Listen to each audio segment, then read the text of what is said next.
Olá, investidores, amigos e clientes, sejam bem-vindos ao primeiro podcast mensal sobre economia da SHP Investimentos. Meu nome é Gabriel Rafael, sou sócio fundador da SHP Investimentos. Estou aqui hoje com a equipe de especialistas das mesas do escritório para fazer um bate-papo bem descontraído, porém muito informativo também, tá? Estou aqui hoje com Lucas Rezende, responsável pela mesa de renda variável e investimentos internacionais. Bom dia, Lucas. Bom dia, pessoal. Estou com Vitor Raimundo, responsável pela mesa de renda fixa do escritório. Bom dia, pessoal. E o Vitor Aguiar, que é nosso operador de mesa de renda variável. Bom dia, galera. Bom, pessoal, nosso objetivo é trazer para vocês um bate-papo sobre os principais temas que movimentaram o mercado financeiro recentemente. Nós vamos discutir dados econômicos dos Estados Unidos, eleições americanas, nosso câmbio fiscal no Brasil, decisão de taxa de juros, tanto aqui como nos Estados Unidos. Inclusive, essa foi uma semana agitadíssima. Estamos gravando esse podcast aqui na sexta-feira de manhã. Então, acho que já tem muita coisa aqui para atualizar vocês. Então, sem mais delongas, vamos começar. Para iniciar nossa conversa, vamos falar sobre os dados econômicos recentes nos Estados Unidos, Lucas. A gente tem observado que o pouso suave, né, que o mercado vem falando, vem se tornando uma realidade nas últimas semanas, né? A economia dos Estados Unidos, há muitos meses, vem sendo a principal atenção dos investidores, tanto nos Estados Unidos como nós aqui nos mercados emergentes. Como que você tem enxergado esse pouso suave e quais são os indicadores que apontam para essa tendência hoje nos Estados Unidos? Legal essa pergunta, porque a gente está vivendo um momento, né, vamos dizer assim, ainda de pós-pandemia, né, vamos dizer assim, teve muitos gastos, né, o governo americano, ele injetou muito estímulo na economia, isso acabou gerando uma inflação descontrolada, né, e que até hoje, né, o Comitê de Política Monetária lá, né, que é o Fed, ele quer voltar a inflação para a meta até para deixar os juros mais baixos, né? Perfeito. E eles vieram numa crescente de juros nos últimos anos e, recentemente, né, o presidente do Fed, o Jerome Powell, ele fez o primeiro corte de juros e ontem, né, a gente teve também a decisão do FONC novamente, onde derrubou os juros de novo. E aí, assim, pegando até nesse cenário, por que que ele está derrubando esses juros, né? Primeiro saiu esse primeiro dado do mês aí, que é o payroll, onde mostrou um enfraquecimento da economia americana. Foram criados 12 mil vagas de trabalho apenas, né? Sendo que a gente estava numa média antigamente de vamos dizer assim, mais de 100 mil vagas sendo criadas ao mês, chegando a trimestres aí, meses, com mais de 200 mil vagas criadas de emprego. Então, é um sinal de recessão americana que acaba sendo positivo, né? Porque tá no momento de querer arrefecer a economia americana. É o que a gente vem falando, né? A gente vinha de um cenário em que notícia ruim para a economia era uma notícia boa e agora o mercado está esperando aquelas notícias mais mistas ali, né? Inflação também acho que veio mostrando dados de um arrefecimento nas últimas semanas, né? Exato. Se a gente for pegar aí o CPI, que é os dados, vamos dizer assim, como se fosse a inflação americana, né, só que exclui alimentos e energia nesse índice. Ele subiu no último mês, mas ele ainda está dentro do previsto, né? E mesmo assim, o presidente do Fed falou, olha, está arrefecendo a economia, mas a gente tem que tomar muita cautela com o corte de juros, né, porque a gente não quer entrar num momento de recessão e, né, ainda pontuou que não está dentro da meta ainda a inflação, mas esse dado vem sendo um pouco mais benéfico para a economia americana. Mas é interessante, né, que os primeiros cortes, né, foi de 0,50 e nessa semana foi 0,25. Um pouco mais, um passo um pouco mais lento, então acho que por conta dessa inflação nova vindo, mesmo estando dentro do previsto, deu uma certa segurada ali na questão dos cortes americanos, né? Perfeito. A gente estava vendo umas notícias de que um dos padres de ouro não teve terreno tão baixo assim por conta das catástrofes que tiveram.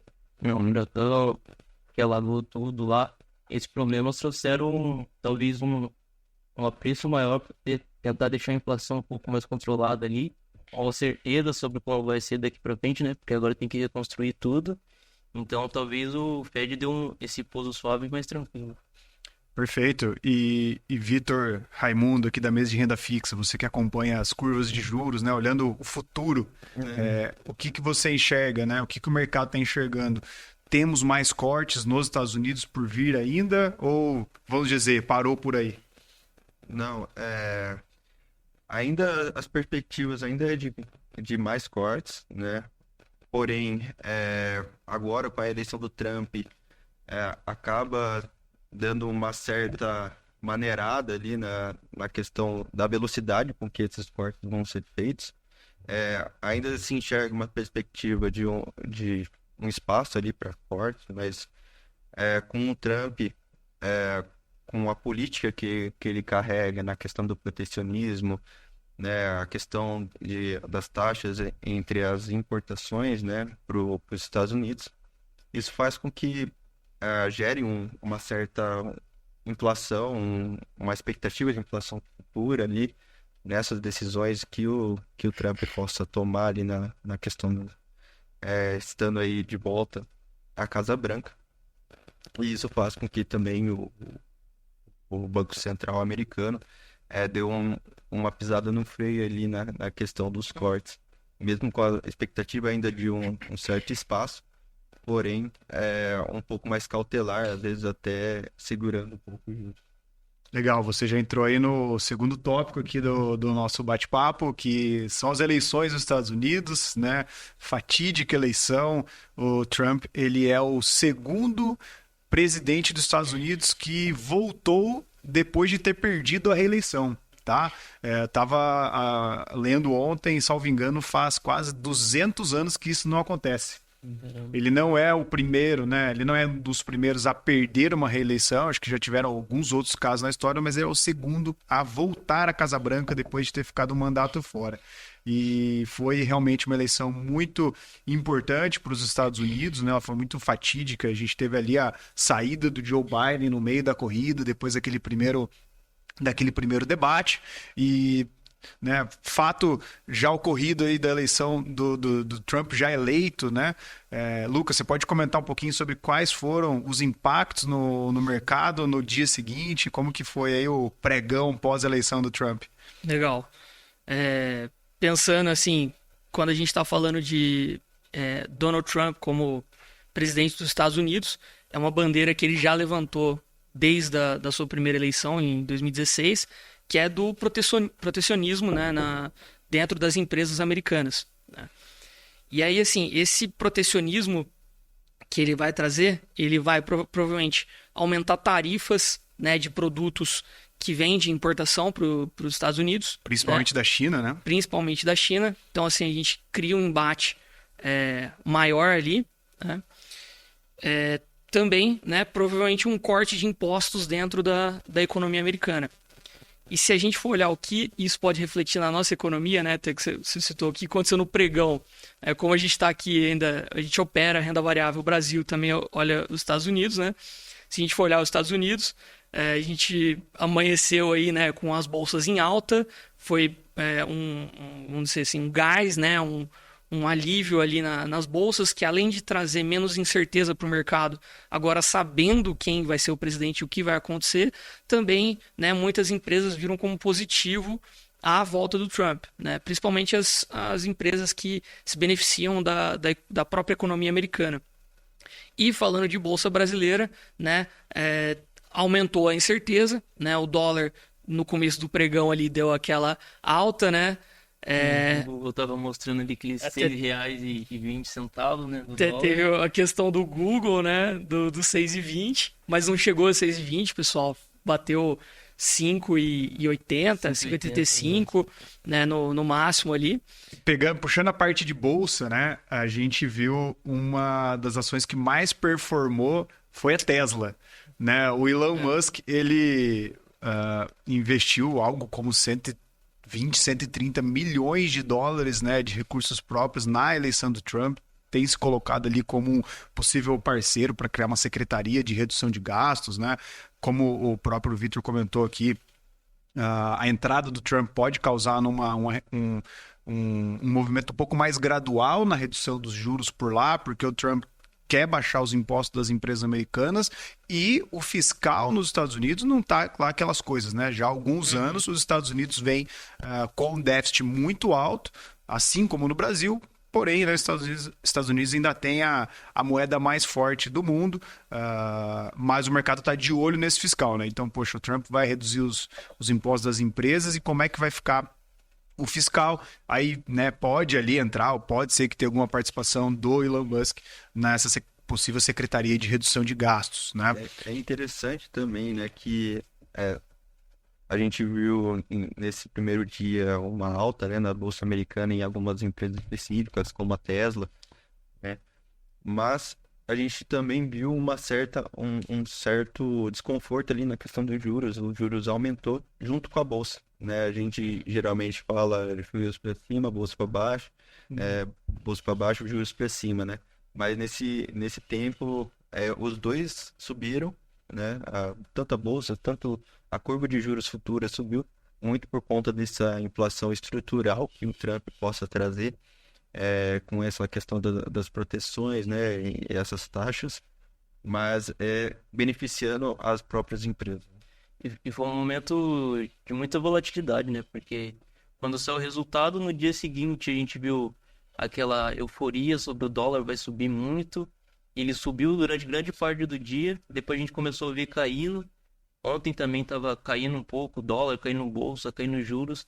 Então, todas as pontas que caindo de todos os lados, sendo que geralmente, como o Vitor comentou, quando o juros sobe, a bolsa cai. Então, quando a bolsa sobe, os juros caem.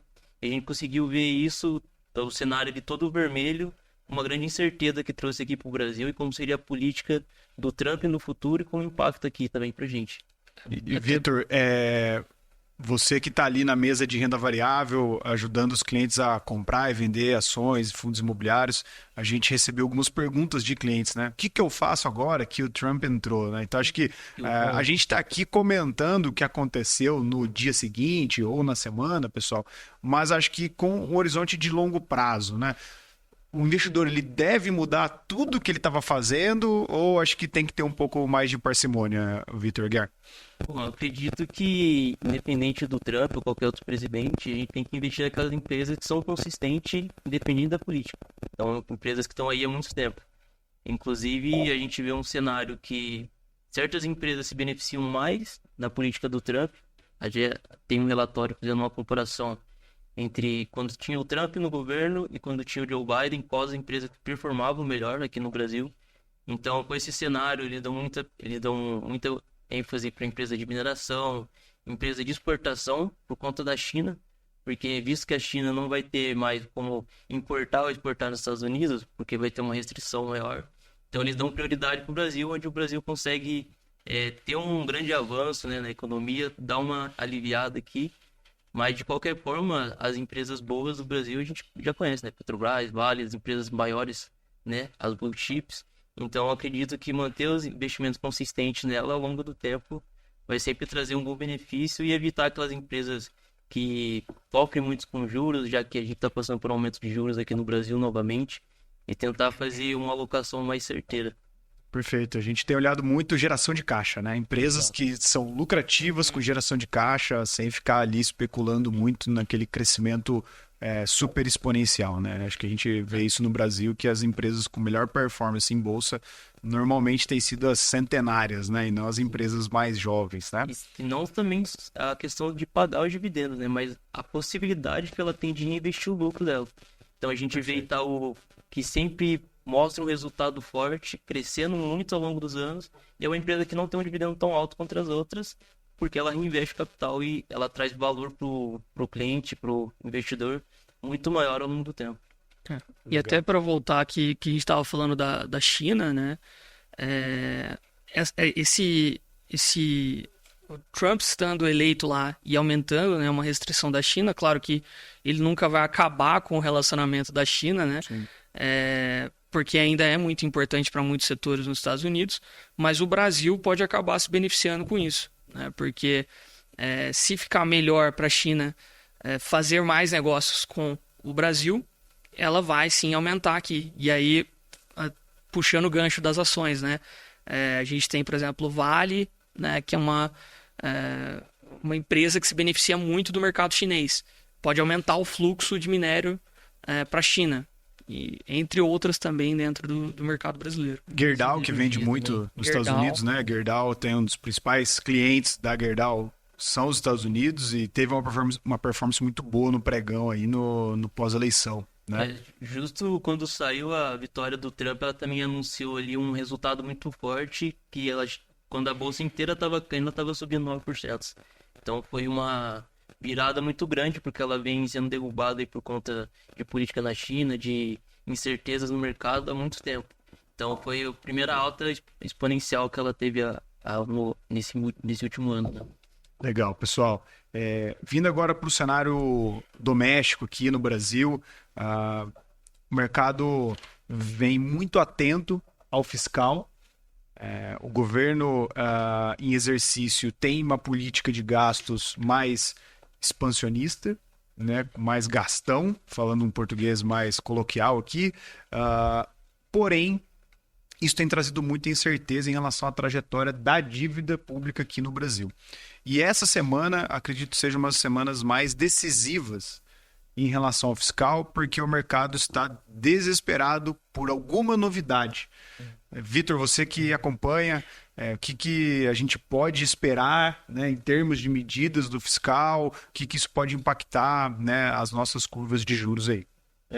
O que a gente está mais esperando, assim, mais aguardando dentro do mercado é a decisão dos cortes de gastos, né? Então, é o principal ali que, às vezes, com o Brasil, a gente falando ali no exterior, estando numa posição até que vantajosa, né? A entrada do Trump e com a questão da China, a gente consegue exportar mais para os Estados Unidos. Nosso juros real, né? Falando aqui do doméstico, juros real alto, e Estados Unidos cortando, era para trazer mais um fluxo de investimentos para o Brasil. Porque lá o juros está ficando cada vez mais baixo e aqui o juros cada vez mais alto, então tinha que vir dinheiro para cá para investir, certo? Exatamente. Mas as questões fiscais impedem isso, né? As questões fiscais aqui no Brasil, às vezes, se sobressaem ali na decisão do investidor estrangeiro a vir com esse dinheiro novo aí pro Brasil, né? Então, ele aguarda, todos os investidores aguardam ansiosamente para a questão da decisão dos cortes, né? A expectativa é de estar entre 50 a 80 bilhões, né, dentro do corte de gastos. Porém, se vir muito perto do mínimo ali de 50, pode ser que não seja tão vantajoso ali para os investidores. A bolsa pode ficar um pouco mais desconfortável, né, com um pronunciamento muito próximo ao mínimo. Isso traz, né, uma certa volatilidade para o nosso mercado, né, que está aguardando ali meio que um cabo de guerra ali que a gente está vivendo. O monetário tendo uma política contracionista e o fiscal uma política muito expansionista. Então, esse cabo de guerra, geralmente quem ganha é a inflação e o risco do país acaba se elevando ali nesse meio período, ele afugentando os investidores estrangeiros. Legal. A gente viu uma mudança de cenário interessante, porque no início do ano era os Estados Unidos com juro alto e o Brasil cortando os juros. Então, os estrangeiros não traziam dinheiro para cá, porque o nosso juros estava ficando baixo e os Estados Unidos estava muito mais alto que na média histórica. E agora a gente vê o Brasil aumentando os juros, Estados Unidos abaixando, e mesmo assim a gente não tem capital estrangeiro entrando no Brasil por conta dessa incerteza, né? Porque não adianta, para o estrangeiro, não adianta você investir num país que paga juros altos, mas que não tem corte de gasto, que não tem uma certeza na economia, que se você não tem certeza se ele vai conseguir manter aquela taxa por muito tempo e ainda continuar com um país saudável, né? Então, quando a esmola é demais, até o santo desconfia, né? Exatamente. A taxa de alguém, você vai emprestar dinheiro para alguém, essa taxa ela tem que ser grande o suficiente para ela não ser preocupante, né? Passou de um certo taxa, você fala, oh, peraí, será que vai conseguir pagar, né? Até que ponto vale a pena investir ali se eles não vão me pagar de volta, né? Perfeito. Sim. E falando sobre esse pronunciamento do governo em relação aos cortes de gastos, né? Eu acredito que o mais importante é que sejam medidas que elas sejam permanentes e que a comunicação seja muito bem feita. Essa é uma coisa que não só esse governo, como outros, ou praticamente todos que passam por nosso país, eles têm uma dificuldade muito grande de se comunicar com o mercado. E quando o mercado não entende com clareza essa comunicação, o mercado começa a entrar num ambiente de especulação, né? Então, dar uma clareza sobre esses cortes, eu acho que seria realmente muito importante, né? E pensando em ações aqui no Brasil... Para complementar, né, até o que você falou, dos cortes, né? Tá, alguns dados, né, que eu acho que é interessante passar, né? Se, né, aprovados esse pacote fiscal que eles estão esperando, né? Claro, não é 100% certo, né? Mas eles estão esperando, na revisão do seguro-desemprego, 195 bilhões de cortes em 10 anos, né? Em alterações de abono salarial, 245 bilhões de cortes em 10 anos. Mudanças no BPC-LOAS de 92 bilhões em 10 anos, né? E no Fundeb e Saúde, 206 bilhões em uma década. Então, assim, se a gente conseguisse chegar nesse nível, com certeza ia dar uma arrefecida, né? Tanto no nosso mercado, numa maneira geral, né? Perfeito. E com uma comunicação bem feita, realmente estratégias de longo prazo, a perspectiva dos juros ela pode voltar a cair, né? E quais são, né, pensando em Bolsa Brasil, quais são os setores que se beneficiariam de uma estratégia mais bem feita em relação à redução de gastos aí no Brasil? Bom, se a gente for pensar, acho que o principal setor que pode se beneficiar aí disso são muitos setores que a gente sempre tem um pé atrás por conta, né, do Estado, né, de alguma regulamentação que pode chegar cortando alguns dividendos, por exemplo, que vão pagar de ações, né, ou que pode mexer com a própria volatilidade ali do papel, né. Então, acho que essas empresas como Banco do Brasil, Petrobras, né, seriam boas empresas, né, pensando num governo, né, que está arrecadando mais, né, que tem contas mais saudáveis, que não precisa, né, mexer nas suas empresas para tirar um eventual caixa ou coisa do tipo. Perfeito. E pensando naqueles investidores que ainda têm as empresas mais alavancadas, né, empresas que estão mais endividadas, acho que com uma eventual, né, redução de gastos aí pode ajudar no balanço delas aí também, né? Essa parte da empresa alavancada influencia muito, né, os juros. Então, ela acaba se endividando mais para poder conseguir crescer e acaba não conseguindo crescer tanto porque todo o lucro que ela tem que pagar dívida e pagar dívida, enquanto os juros não abaixam, ela fica aí patinando por muitos anos e que é uma dureza, né, para o investidor, porque ele não vê a ação sair do lugar, não vê muita mudança, o cenário no Brasil também não dá aquela melhorada, então acaba criando um cenário bem difícil de você passar e muitas vezes você ter algumas empresas que se beneficiam disso, dá uma equilibrada ali na carteira e traz uma segurança maior. Legal. Passando agora para o quarto tópico aqui da nossa conversa, vamos falar um pouco sobre a questão dos papéis de renda fixa, né? A gente comentou um pouco aqui em relação à curva de juros. Quando a gente fala de curva de juros, pessoal, a gente está falando das previsões, né? Existem papéis no mercado que dão uma noção do que o mercado prevê em termos de taxa de juros média lá para frente, tá? Então tem diversos papéis aí que tem 5, 10, 20 anos que dão essa métrica ali para a gente. Então quando nós falamos em curva de juros, nós estamos falando nas perspectivas dos juros futuros, tá? A gente está, né, num ambiente de juros altos, nós temos muitos clientes, né, que gostam dos papéis de renda fixa.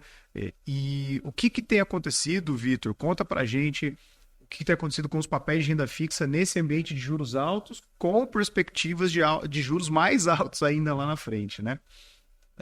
Isso com essa alta de juros, né, essa atratividade, né, para renda fixa acaba sendo muito mais tranquilo a gente vender os papéis por conta dessa atratividade, né, nesse pagamento alto, né, sem correr grandes riscos para que você tenha um retorno ali expressivo nos seus investimentos. A renda fixa, com essa demanda mais alta, né, para esses papéis,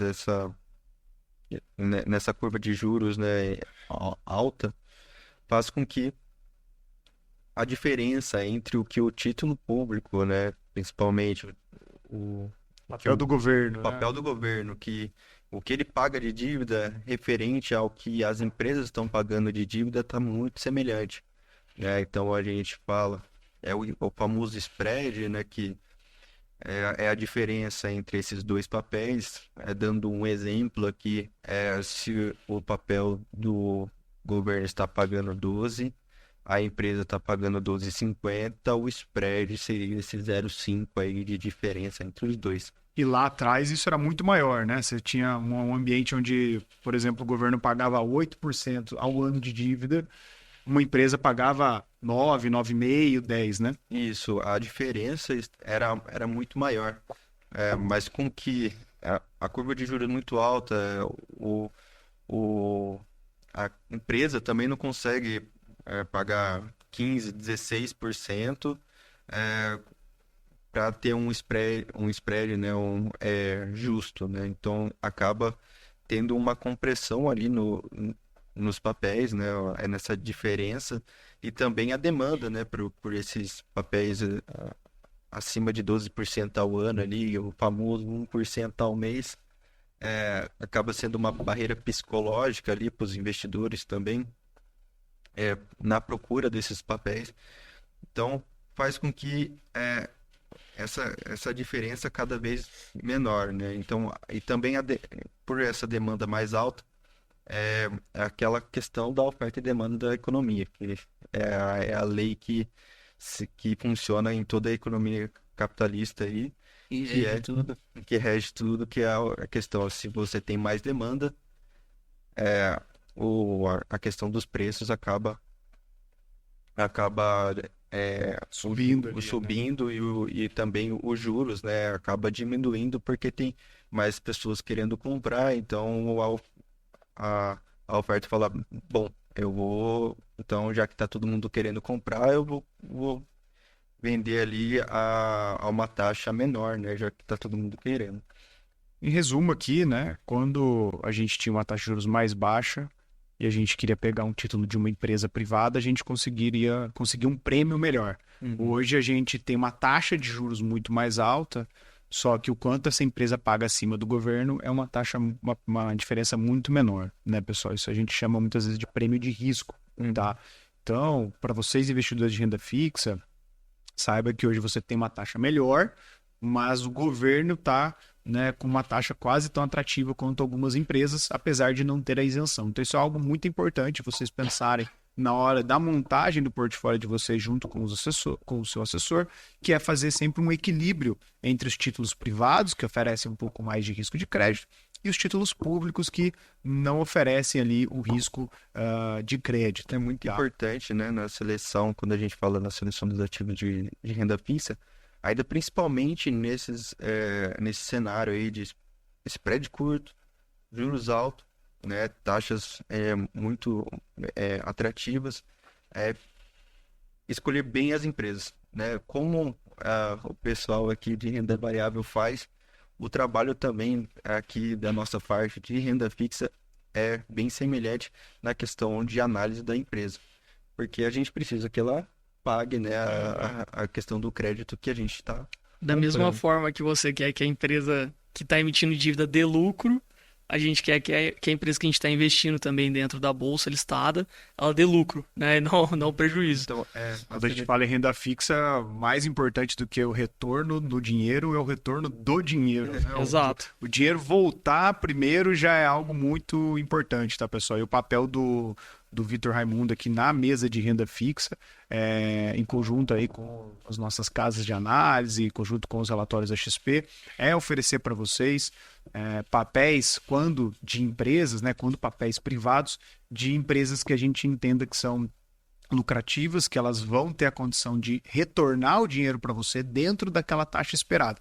Então, não o que a gente fala às vezes para que o investidor não se iluda com altíssimas taxas oferecidas e que às vezes essa empresa não vai ter condição, né, de pagar essa dívida, né? Se a gente fosse traçar um paralelo com outros países, você tinha, por exemplo, a Argentina com uma taxa de juros de 100% ao ano.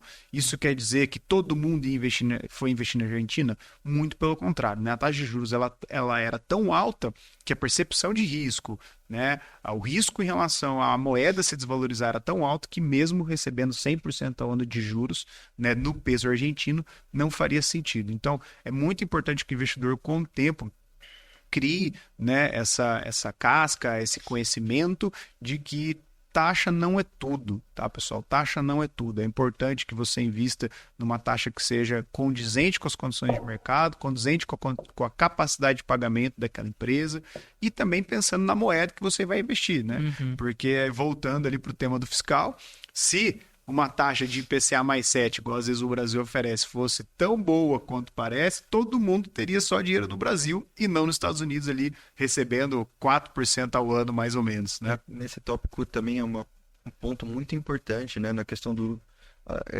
da questão desses spreads, é a volatilidade do que os papéis podem trazer, né? Então, é muito importante essa seleção, escolher as empresas nesse cenário de juros altos, empresas que formam caixa mesmo nesse cenário, empresas que têm a sua receita muito bem dolarizada ali. Então é muito importante na seleção, quando você vai comprar um crédito de uma empresa, escolher essas empresas, principalmente nesse cenário, porque ele vai oscilar, né? Então a economia, né, o mercado tende a corrigir esse spread.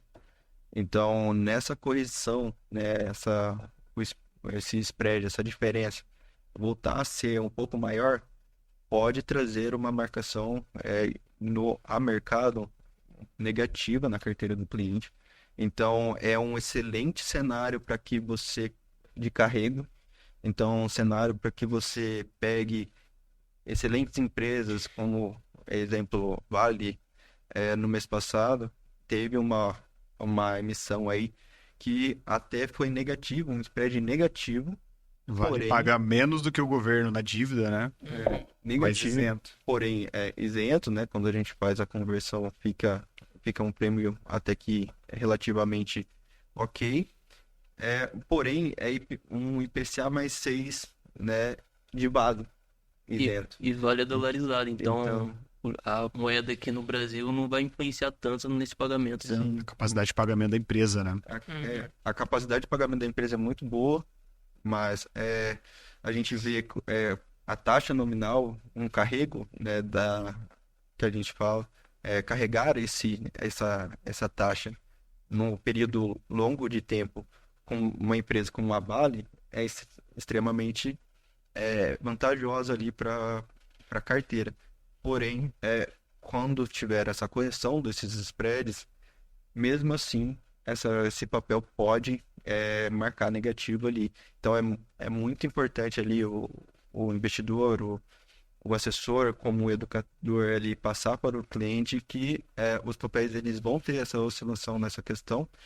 Porém, na questão de carrego, é uma taxa muito atrativa. A taxa é muito boa, tem que pensar para carregar até vencimento e no meio do caminho vai ter flutuação. Exatamente. Momentos, inclusive, que pode parecer que você está perdendo dinheiro, mas você vai ter que aguardar ali até vencer para você ter aquela taxa composta, compactuada, né? E pensando em relação a planejamento de aposentadoria, planejamento financeiro, quando nós fazemos os estudos dos clientes aqui do escritório, na maioria das vezes a gente coloca como meta o cliente ter 4% de retorno acima da inflação. E hoje você consegue contratar uma taxa 6% acima do retorno, né? Ou seja, você já está compactuando uma taxa a 50% acima da meta média que a gente já já coloca, né? Então é realmente um momento muito interessante de se fazer investimentos a longo prazo com esse foco em IPCA+, que a gente fala, né? Então realmente é muito vantajoso. Passando aqui para o nosso quinto tópico, vamos falar rapidamente aqui de Copom e FONC, e aí depois a gente vai passar para as temporadas de resultado, né? Nós tivemos decisão de taxa de juros aqui no Brasil na quarta-feira, né? Taxa de juros do Brasil que caiu meio ponto percentual ao ano, taxa de juros dos Estados Unidos, perdão, a taxa de juros no Brasil subiu meio ponto percentual ao ano, taxa de juros dos Estados Unidos caiu 0,25% ao ano, né? E aí, pensando no investidor que já tem, né, papéis de renda fixa, Vitor, que isso muda no dia seguinte, para o investidor que viu ali a taxa de juros subir? O investidor pós, o que ele vê de diferença, e o pré de inflação, o que ele vê de diferença no dia seguinte aí? No pós-fixado, né, os investidores, né, que estão atrelados nesse indexador ali, muitos na sua reserva de emergência, vão ver uma rentabilidade um pouco melhor, né, uma rentabilidade ali mensal ali um pouco melhor do que via antes. O fermento do bolo fica mais forte, né? Ele continua crescendo, só que numa taxa mais rápida, né? A taxa ali mensal beneficia o pós-fixado ali. Na questão do pré-fixado não impacta tanto, porque como a gente já estava numa expectativa de curva de juros, né, alta, e está um pouco em linha ali, né, do que o mercado estava prevendo. O mercado estava numa curva de juros de 13%, ele já estava, né, precificando essa alta de juros, acaba não impactando tanto as taxas que a gente já vinha, né, a partir da primeira decisão ali.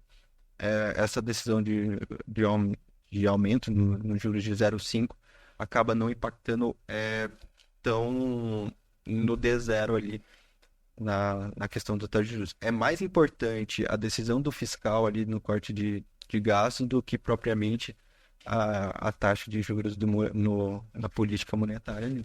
Beleza. E falando de Estados Unidos, Lucas, os nossos clientes que entram em taxas de renda fixa pré-fixadas em dólar. A queda de ontem, vamos supor que eu vou investir hoje numa taxa de juros pré-fixada em dólar. A queda de ontem, ela mudou as taxas ou essa queda já estava prevista e as taxas continuam praticamente as mesmas e flutuando talvez por outros motivos? Legal.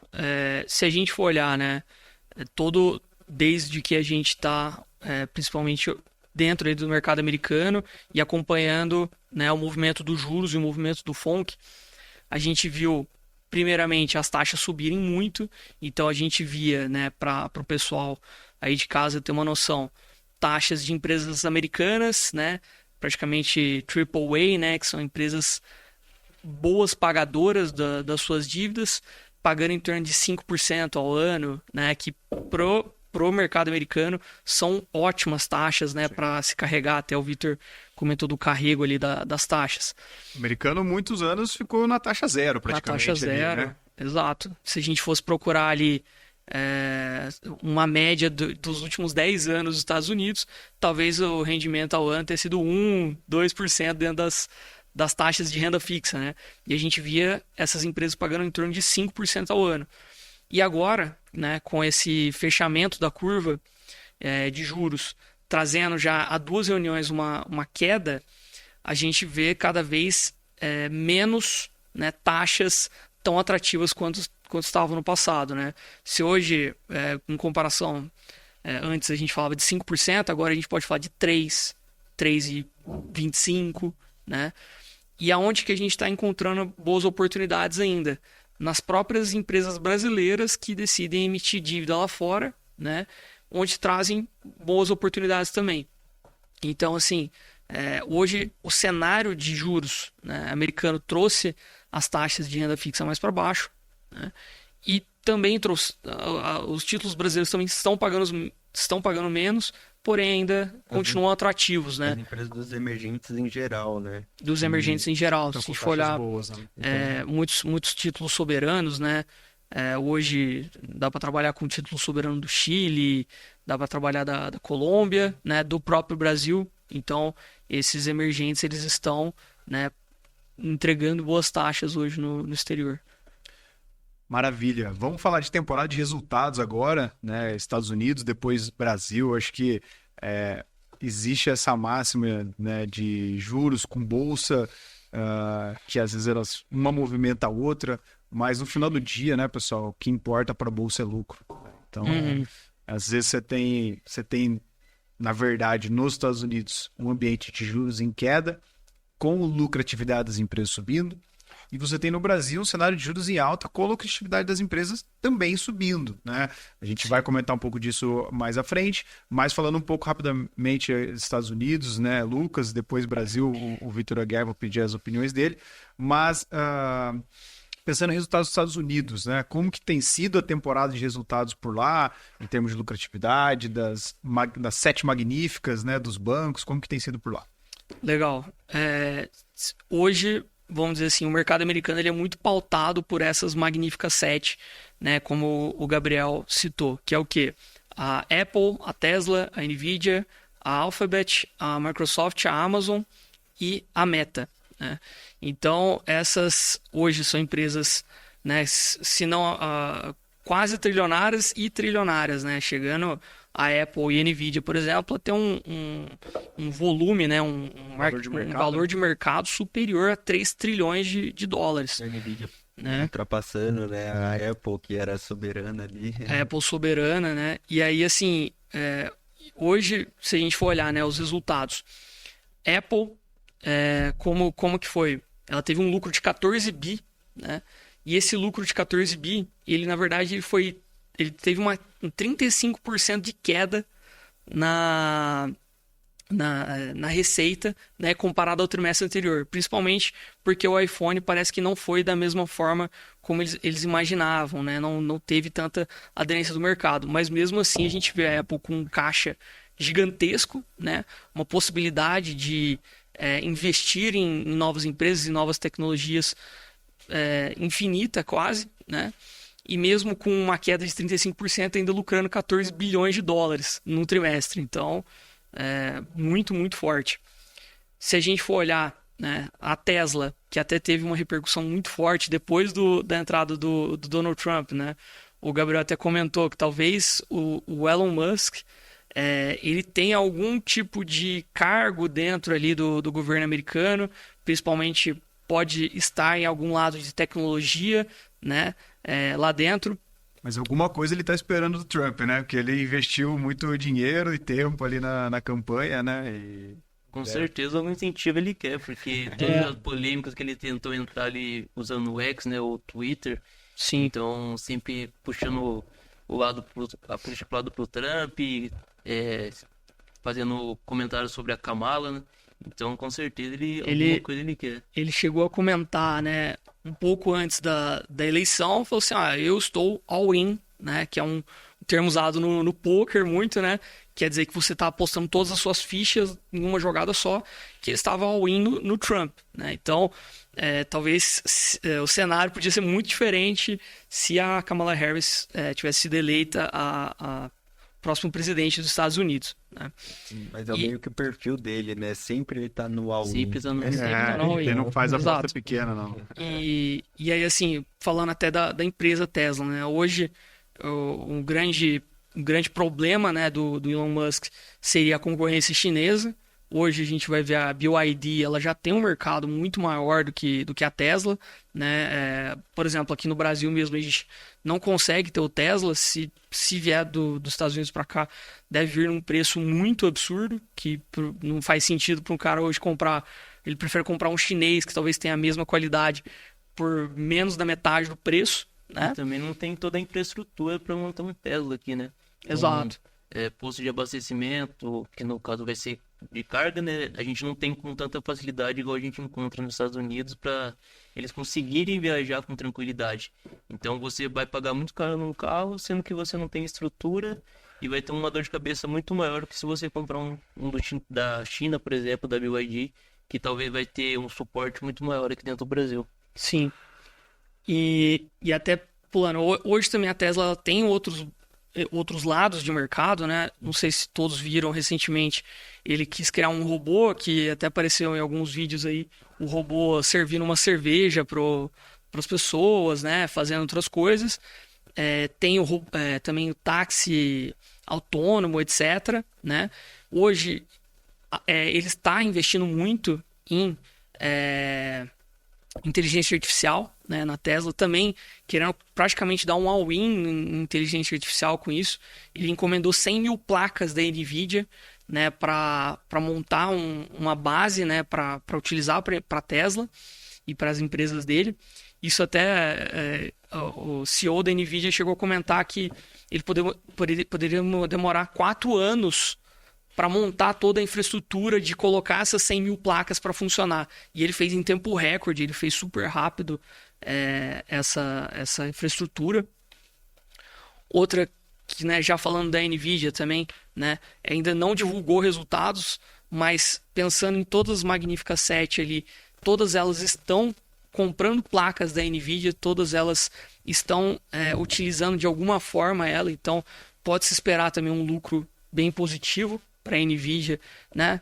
Vem crescendo o resultado de forma exponencial trimestre a cada trimestre, né? Eu vi uma notícia que acho que as empresas americanas, as 7 magníficas aí, vão investir algo como 200 bilhões de dólares em inteligência artificial, em infraestrutura para inteligência artificial no ano de 2025, né? Então esse crescimento da NVIDIA deve seguir bastante expressivo, né? Exato. Já cresceu 800%, né?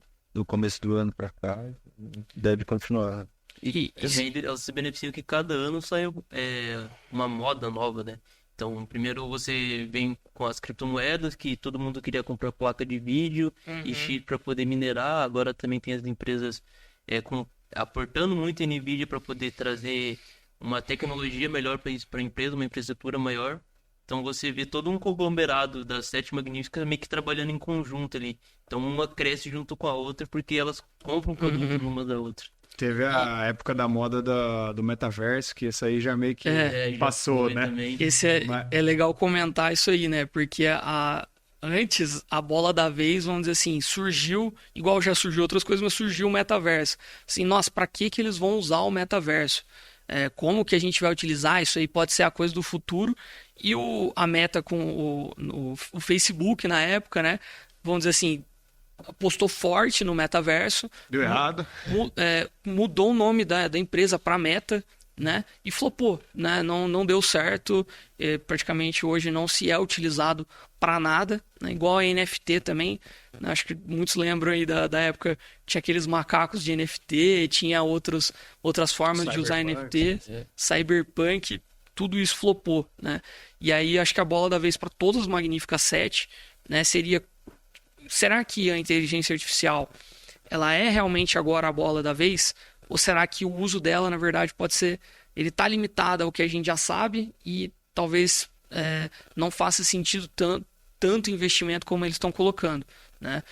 O que eu percebi que, diferente do metaverso, o metaverso criou-se toda uma bolha para depois tentar entender a utilidade. A inteligência artificial, à medida que ela foi saindo, as empresas já foram aderindo e hoje você já tem praticamente, acho que uma demanda pelo uso dela maior do que ela mesma pode oferecer. Então, na verdade, a NVIDIA, a OpenAI, essas empresas, elas estão tentando correr atrás de tudo que as empresas querem em termos de IA, né? E acho que ela está se provando muito mais rapidamente a usabilidade dela nas empresas, né? Em exclusivo, né?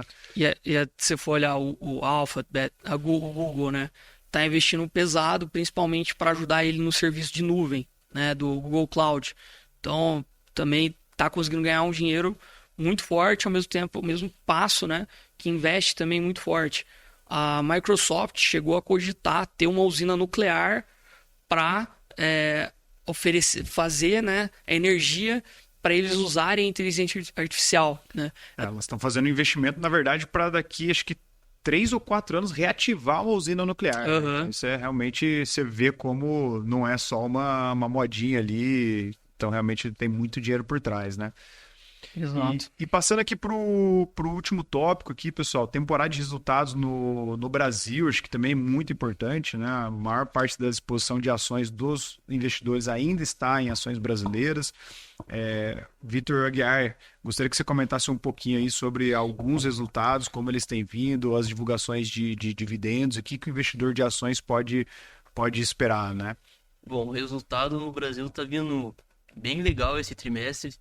Então a gente pegou alguns resultados negativos, né, no início do ano, e agora as empresas estão revertendo esse prejuízo que elas tiveram. Então a gente vê Klabin trazendo um crescimento muito grande, trazendo um lucro muito grande. Petrobras, que teve resultado ontem lucrando 32 bi. Então são grandes empresas, né, como a gente comentou anteriormente, empresas centenárias, empresas que já estão aqui no Brasil há muito tempo, se provando cada vez mais, trazendo lucros. Itaú também, que trouxe um lucro muito forte. E é interessante porque, por mais que as empresas estão trazendo esse lucro grande, a gente não vê ela subindo. O valor de mercado dela não sobe, a bolsa fica ali de lado, muito por conta da política de juros, tanto aqui quanto lá fora. Então essa incerteza muito grande das empresas acaba trazendo ali uma âncora, né? Então a gente não vê a bolsa subindo, por mais que a gente trabalhe com um desconto muito grande. Na verdade, o país tá brecando as empresas, né? Mas não é tanto as empresas estão até que performando em um cenário adverso, né? Cenário bem desafiador, elas estão performando muito bem. Estão performando bem, porém o mais esperado aí, que é o fiscal, né? A questão de organizar a casa para o investidor entrar, tá sendo algo que o investidor estrangeiro ali está pesando muito na questão da entrada nas empresas. Até pelo volume, né, que hoje o investidor estrangeiro representa nas negociações de bolsa de valores, né? Hoje chega a ultrapassar os 50% o quanto o investidor estrangeiro está investindo aqui. E isso acaba, né, todo o risco fiscal, risco Brasil, juros altíssimos pode fazer com que eles fujam daqui e procurem economias mais estáveis. A gente vê no mês a mês investidor estrangeiro tirando muito dinheiro do Brasil, as empresas dando lucro, não tem novos aportes de grandes instituições, nem de investidor estrangeiro. Então isso dá uma segurada muito boa nas ações, né? Você pega aí Banco do Brasil, por exemplo, que negocia 4 ponto alguma coisinha vezes o lucro dela, né? Ou seja, Muito baixo, muito você compra contado. R$100 em Banco do Brasil, ela dá em lucro, né?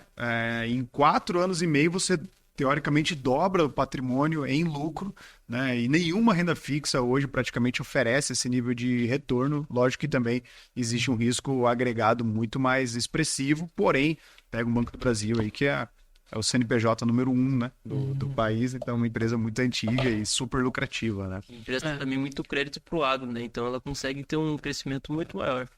E a gente vive um cenário meio diverso, né? Interessante isso, porque por mais que as empresas dão lucros e elas não crescem, era de se esperar que elas caíssem mais ainda, por conta da taxa de juros. Então a gente vê a taxa de juros subindo, a gente esperaria que as empresas caíssem muito mais e ficassem mais descontadas. Mas, como a gente está vivendo uma incerteza muito grande, muitos investidores, pessoas físicas mesmo, estão mantendo as posições. Então a gente vê a bolsa aí meio de lado nos 130 mil, 128 mil pontos. Não sobe muito mais que isso, mas também não cai, o que é algo legal, que a bolsa está mantendo ali uma certa estabilidade. Chegou meio que num piso ali, né? A partir dali ninguém mais está disposto a vender. E mesmo com grandes oportunidades, né, que a gente vê, por exemplo, a própria Klabin, que eu acho que é um resultado legal que ela teve no último trimestre. Ela chegou a lucrar 729 milhões de reais, estando negociada a mais ou menos 4 vezes o lucro dela, né? Então, se a gente for pegar uma média aí de empresas, por exemplo, na Bolsa Americana ou até na Bolsa Brasileira em épocas de alta, a gente pode ver empresas tão saudáveis quanto a Klabin sendo negociadas nas 6 vezes o lucro dela, né? 8 vezes ou até muito mais do que isso, né? Já chegou a épocas que as empresas chegam a ser negociadas a 20, 30 vezes lucro, né? Então, tanto Klabin, por exemplo, a Petrobras, Banco do Brasil, são empresas que estão sendo negociadas a hoje, né, preços baratos, pelo que essas empresas estão entregando. Grande lucro real, Grande né? lucro real. Perfeito. Um ponto interessante da Klabin também, como a gente tinha comentado, a questão da diversificação, né? A Klabin, ela tá com a receita dolarizada. Então, ela exporta muito para a China, exporta muito para outros países. E isso, por mais que ela consegue trazer um lucro melhor por conta dessa diferença entre o dólar e o preço do real, e traz uma parte dolarizada para sua carteira, mesmo com uma ação investida aqui no Brasil. Maravilha. Bom, pessoal, acho que é isso. Deu pra gente conversar bastante aqui hoje sobre os principais temas.